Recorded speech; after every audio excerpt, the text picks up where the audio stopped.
السلام علیکم معزز سامعین، آج میں آپ کے لیے بلال کی 30ویں قسط اور اس کا حصہ اول لے کر پیش ہوئی ہوں۔ اس سے پہلے کہ ہم شروع کریں، برائے مہربانی آپ چینل کو سبسکرائب کر دیں اور بیل آئیکن پریس کر دیں تاکہ آنے والی تمام اقساط آپ تک بروقت پہنچ سکیں۔ شکریہ۔ قبا میں اللہ کے رسول صلی اللہ علیہ وسلم نے وہاں ایک بزرگ کلثوم بن ہدم رضی اللہ تعالیٰ عنہ کے گھر 3 دن قیام کیا۔ یہ وہی کلثوم تھے جنہوں نے اس سے پہلے حضرت حمزہ اور زید کی میزبانی کی تھی۔ قبا سے مدینہ کچھ دور نہیں تھا۔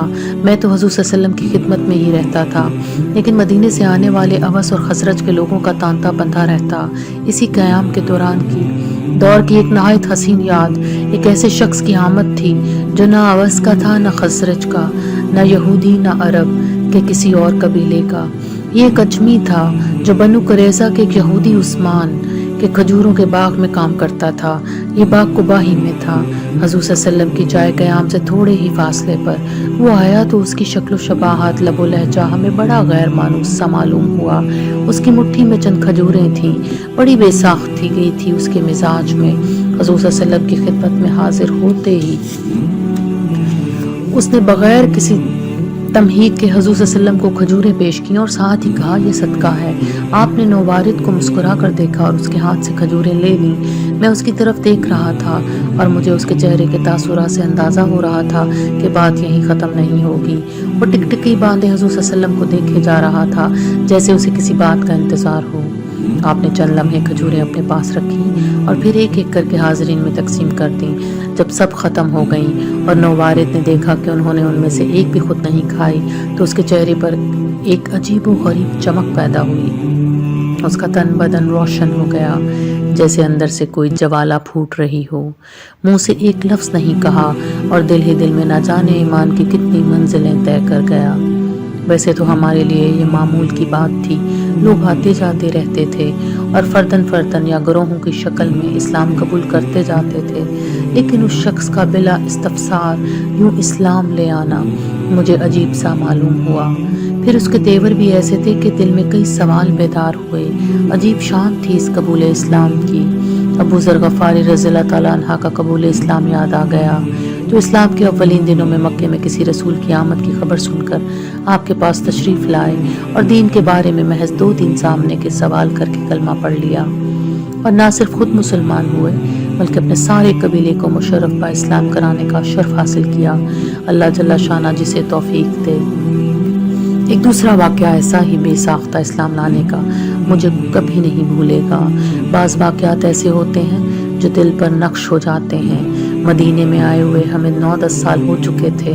ایک سپہر ہم مسجد نبوی میں حلقہ جمائے بیٹھے تھے۔ حضرت عمر رضی اللہ تعالیٰ عنہ، طلحہ بن عبید اللہ رضی اللہ تعالیٰ عنہ، انس بن مالک رضی اللہ تعالیٰ عنہ اور کئی دیگر صحابہ کرام حضور صلی اللہ علیہ وسلم کی بارگاہ میں حاضر تھے۔ دینی مسائل پر گفتگو ہو رہی تھی کہ ایک شخص اور اونٹنی کی مہار تھامے خالص بدوانہ انداز میں بڑی شان استغنا کے ساتھ مسجد میں داخل ہوا۔ گھٹا ہوا جسم، بلند قامت، سرخ و سفید رنگت، سر پر گھنے سیاہ بال، لٹے کانوں کے پیچھے سے یوں نکلی ہوئی کہ رخساروں پر حلال بن گئے تھے۔ اونٹنی کو مسجد کے ایک گوشے میں بٹھا کر نزدیک آیا اور بلند آواز سے پوچھا، آپ میں سے محمد کون ہے؟ حضور صلی اللہ علیہ وسلم نے جواب دیا، میں ہوں۔ بدوی نے کہا، آپ کا ایک قاصد ہمارے قبیلے بنو سعد بن بکر میں آیا تھا، وہ کہہ رہا تھا کہ آپ کو اللہ نے اپنا رسول بنایا ہے۔ حضور پاک صلی اللہ علیہ وسلم نے کہا، اس نے سچ کہا۔ بدوی نے پوچھا، آسمان اور زمین کس نے بنائے ہیں؟ آپ نے فرمایا، اللہ تعالیٰ نے۔ پھر وہ بولا، پہاڑ اور ان میں طرح طرح کی چیزیں کس نے بنائی ہیں؟ آپ نے جواب دیا، اللہ تعالیٰ نے۔ پھر اس نے پوچھا، آپ کو اسی اللہ کی قسم ہے جس نے یہ سب کچھ بنایا ہے، کیا واقعی اس نے آپ کو اپنا رسول بنا کر بھیجا ہے؟ حضور صلی اللہ علیہ وآلہ وسلم نے اس بات میں جواب دیا۔ پھر اس اعرابی نے پوچھا کہ کیا واقعی 5 نمازیں پڑھنا، سال میں 1 مرتبہ زکوٰۃ دینا، رمضان کے مہینے میں روزے رکھنا اور استطاعت ہو تو حج کرنا اسی اللہ کا ایک حکم ہے جس نے آپ کو رسول بنا کر بھیجا ہے؟ حضور صلی اللہ علیہ وسلم نے جیسے ہی اس بات میں جواب دیا، اس نے برملا کلمہ شہادت پڑھا اور کہا کہ اس ذات کی قسم جس نے آپ کو رسول بنا کر بھیجا ہے، میں یہ پیغام قبیلے کے ہر فرد کو سناؤں گا اور اس میں کمی کروں گا نہ بیشی۔ پھر اس نے نہایت ادب سے سلام کیا اور رخصت چاہی۔ یہ شخص تھا زمام بن سبلہ رضی اللہ تعالیٰ عنہ۔